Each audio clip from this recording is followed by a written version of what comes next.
No one could have imagined that humans would face such hardships in the future. Meat was no longer on anyone's menu. Instead, people could only eat corn cakes, or corn mush every single day. Cups, plates, and bowls had to be turned upside down on the table to avoid washing the dishes daily. Hours were spent wiping furniture and mopping floors. And sweeping the porch meant dealing with thick layers of dust that took a long time to clean. Everyone suffered from varying degrees of pneumoconiosis, forced to wear masks wherever they went because the sandstorms and smog never ceased. However, the most terrifying thing wasn't the tornadoes or dust storms, but the inconspicuous withering disease. The withering disease infected all crops, causing them to wither and die one by one. Wheat and rice were the first to go extinct, followed by the gradual disappearance of potatoes and okra. In the end, people were left with only corn. Famine and war rapidly reduced the human population until, by the end of the war, only a few 100 million people remained, with the vast majority becoming farmers. They spent their entire lives diligently growing food, yet the harvest diminished year after year. Some said that,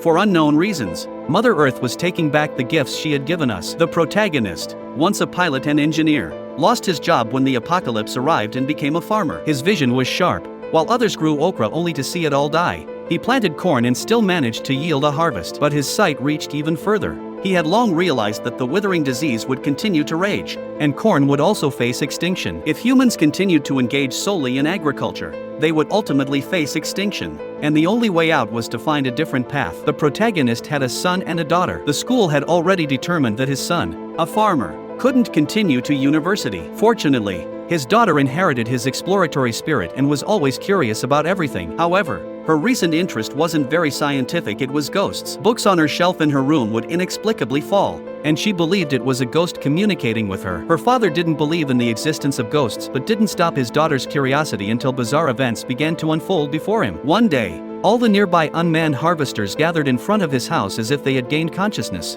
without any prior arrangement.